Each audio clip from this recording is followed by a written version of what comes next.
Hello beautiful, welcome back. If you are new around here, my name's Bettina, I'm the makeup enthusiast. In today's video, I'm here to share with you my ranking of all of the palettes that I purchased in 2024. So if you want to see how those palettes rank and what my thoughts are on those palettes that I purchased in 2024, then stay tuned. But before we get into the video, if you are new around here and you want to join the family, you want to keep up to date on all my videos that I'll be posting this year, make sure you subscribe down below. If you guys do keep up to date on what palettes I've purchased throughout the year, see if you can guess down below in the comments what palette you think comes out number one in this ranking. I would love to see what your guesses are. So let me know down in the comments and let's jump on into the ranking. So I'm kind of cheating a little bit because I went back through my spreadsheet. I keep like a running tracking spreadsheet of everything that I purchase. Makeup, skincare, hair care, like anything beauty related, I keep a running spreadsheet of what I buy, how much I spend on it, what I pay for it, like discounts and all of that. I keep a running total because I like to just keep track of exactly kind of how much money I'm spending on beauty in a year. And I like to also see how I'm progressing like each year, like I'm dropping in terms of how much money I'm spending on makeup, which I think is very cool. But I was very shocked to see when I actually looked at my spreadsheet last year and tried to figure out exactly what palettes I purchased last year in anticipation and preparation for this video.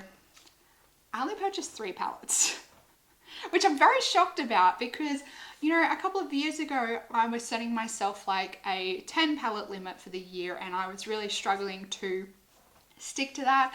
And I think the year before, I probably purchased like 15 to 20, yada, yada, yada.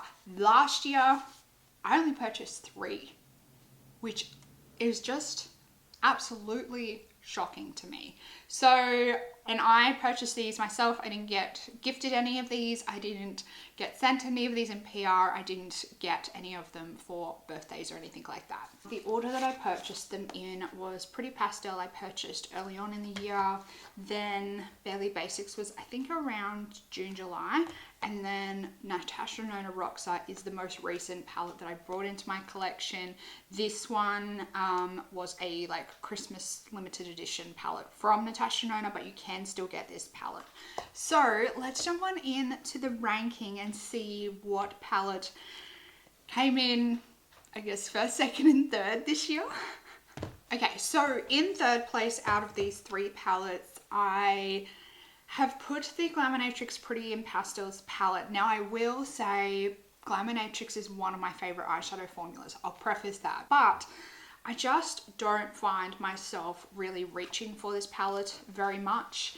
I like the idea of having like a pastel palette in my collection just because sometimes I do feel like doing like a nice little soft pastel eyeshadow look, but the shimmers in here are really beautiful as well to use. And then also these like deeper colors down the bottom as well. They're a great formula. So if I am wanting like a really deep like purple, ready toned green or or navy blue, these ones down the bottom are a great color or a great formula in that color story to reach for. In saying that though, pastel eyeshadows is just not something that I really do a lot or use a lot at the moment. So this palette just hasn't really got all that much use out of it since I purchased it. Like I said, I really like the Glaminatrix formula. The packaging is really beautiful. The shimmers in here are really beautiful, but I just don't find myself really reaching for it all that much just because, I don't know, pastels is not really my vibe at the moment. This palette does have some beautiful like shimmery colors in it. Like these pinks and purples in here are really pretty and I probably could get a lot more use out of especially like those 2 out of the palette. But the shimmers are probably my favorite thing about this palette because they're just, Glaminatrix shimmers are to die for. I just think that they are one of the best shimmer formulas. So I may as well just go ahead and swatch all of these shimmers. So those are the greens and the blues in the palette. So they are really beautiful colors. I just don't reach for them. And even when I do reach for this palette, I'm just kind of dabbling in the shimmers and I'm kind of just leaving the rest. So I don't really get much use out of this palette. I am still glad that I have it in my collection. But for me, it's just not one that I really use all of that much. Now, I am making a big mess on my fingers, but I want to try and maybe swatch some of these, or swatch a few of the shades out of each of these palettes. But like, the glitter is hard to get rid of. So coming in at second place is the Natasha Denona Roxa palette. This is a very hard decision, but I think just because this one is more, it's kind of like a monochromatic kind of color story. As much as I love purples and as much as I have really very much enjoyed working and playing with this palette, it's just kind of like more of that one tone of, or that one color, whereas number one has a bit more variance to it. This is a beautiful palette. I've really enjoyed working with it and playing with it, and it does have some beautiful shimmers in here. Let me swatch a few of the colors. The back of my hand is very much covered in glitter now, but it's kind of a bit of an idea of what we're looking at with this palette. I just think it's a beautiful color story. It's so beautiful. And these shimmers are just like really kind of smooth.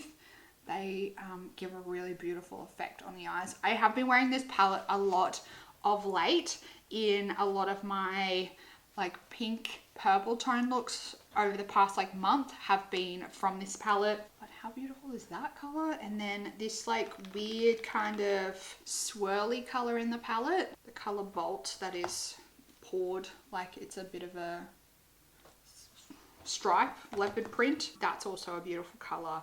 And the mattes are really beautiful as well. I find them quite easy to work with, and they have a nice range. I would like to see maybe like a blackened purple in here, like deeper than this one, like just like a almost like jet black but purple. I think that that would go really well with the palette, and it would give more depth, allow you to have more like deeper outer corner colors and add that more like dramatic smokiness to it. But on the whole, I really like this palette. I've been very much enjoying how it's been going and how I've been working with it. I've actually kind of really gravitated towards like more of the softer colors in this palette, which I really generally don't enjoy, like soft pink tones.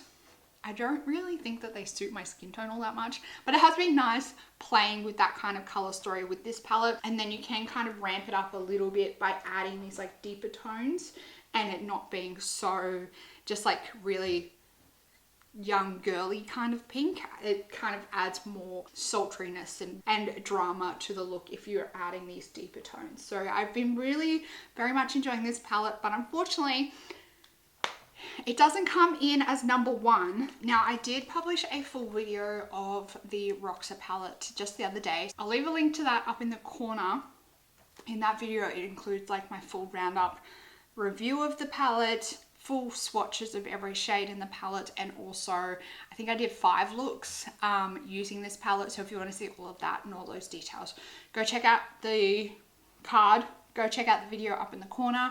It will, I guess, give you a better idea of like what kind of looks you can create with it and how like versatile the palette is. Even though it's a purple palette, you can still get this palette. So if you want to get some more ideas of how you can use this palette, then go check out that video. And then last but not least, palette number 1 is my Glaminatrix Cosmetics Barely Basics palette. Now, I have some of my favorite palettes in my collection are from Glaminatrix. They just blow it out of the water, in my opinion. Every time they bring out a palette, I just think their formula is second to none. Their shimmers are to die for. Like, chef's kiss. They're so good. They just do it every time. This palette tops the Roxa palette because I just feel like this gives you more versatility with color story. I mainly like sticking to the purple row because I am purple obsessed. I love wearing purple eyeshadow, but the beauty with this palette is you also have a brown row, a green row, and then like this cool tone gray row. So you get more versatility in this palette, and I find myself really gravitating towards the purple row, obviously, but also I get a lot of use out of the brown row. I've used the green row a few times. The one at the end, I prefer the shimmers, but I find myself using this palette a lot more than I will use the Roxa palette. I can use this palette for everyday work makeup, but then I can also grab for it to do looks for filming or for like going out for dinner, going out to parties, what have you. I think that this palette would really work for me for that. And some of these shimmers, this color hashtag is so freaking beautiful. It is phenomenal. I just adore it. I just adore it. And then some of these mattes, I just find as well, Glaminatrix mattes blend beautifully and they just lay down beautifully. Those are two colors from the purple row. They lay down beautifully. I just think that they are so beautiful. And then we have a couple of colors from the brown row. How good. How good. So this is one of the iridescent shimmers. I love using these iridescent shimmers, this like top row in this palette as inner corners. They're just so beautiful, so twinkly and sparkly. They just give you like this beautiful like sheen on the lid. So beautiful. And the inner corner, so good. And then let's do one each of the green row. So there we go there. So those are two shades from each of the color rows. So beautiful. Look at those shimmers. They just catch the light. They're so good. So I just find this palette so versatile. You can wear it down, you can wear it up. It's got some great like deep shades in the palette in this bottom row here to really like, again, add that drama, add that sultry, like ramp it up for kind of like those moody date night looks. And it also allows you, if you are color theory challenged, you can stick to the rows, which also makes it very easy. You can just kind of go through the gradient with your mattes and then add the shimmer on the lid, inner corner, and you're done. I just love how they've laid this palette out. It's beautiful. The mattes are really beautiful, easy to blend, easy to apply. They don't go patchy. I just find Glaminatrix, their eyeshadow formula for an indie brand, like they don't just hit when it comes to one particular formula. I just find their formula across the board, mattes, shimmers, iridescence, all of it, they just really hit, and great little Aussie indie brand. If you are interested, I do have a coupon code. It gives you 10% off. It's just TME. It's not affiliated. It's just so you guys can get a discount. I don't benefit at all from it. It's just purely for you guys. I don't even get PR from them. So it's purely just so you guys can get a discount. Make sure you use that. I'll leave the details down below for all of these palettes. So that's my ranking. We have number 1, Glaminatrix Barely Basics palette. Number 2, Natasha Denona Roxa palette. And number 3 in the rear is Glaminatrix Pretty and Pastel palette. I will admit, I've completely cheated when it comes to these palettes because I only brought 3, so it made it so much easier to do a ranking on these palettes. As opposed to some people, I know they try so many different palettes in the year, but I myself, I really am trying to be more conscious about my purchases and make sure I'm really thinking and doing considerable purchases, especially when it comes to things like eyeshadow palettes. You guys can see there's like fucking eyeshadow palettes coming out of the walls behind me here. So I try to be really conscious and mindful of my decisions when it comes to purchasing eyeshadow palettes. And it seems that that's actually working because I only purchased 3 last year and I'm very happy with the purchases. If I was to not purchase any of these palettes, I probably would reconsider purchasing the pastel palette. But in saying that, it would be like the only palette that I don't have in my Glaminatrix Cosmetics eyeshadow collection because I have been purchasing their eyeshadow palettes since their very first eyeshadow palette. So I feel like if I didn't purchase it, it would be cheating on them, I guess. In saying that though, I don't have their 4 most recent eyeshadow palettes, but I think I want to purchase them eventually. That is my ranking of my palettes for 2024. Make sure you let me know down in the comments what your absolute favorite eyeshadow palette was that you purchased and tried in 2024. I would love to know down in the comments. If you did enjoy this video, make sure you give it a big thumbs up. If you are new around here and you do want to keep up to date on my future videos and join the family, make sure you subscribe down below so you don't miss out on any of my future uploads. That's it for this video, beautiful. I hope you're having an absolutely fantastic day, and I will see you in the next one. Goodbye.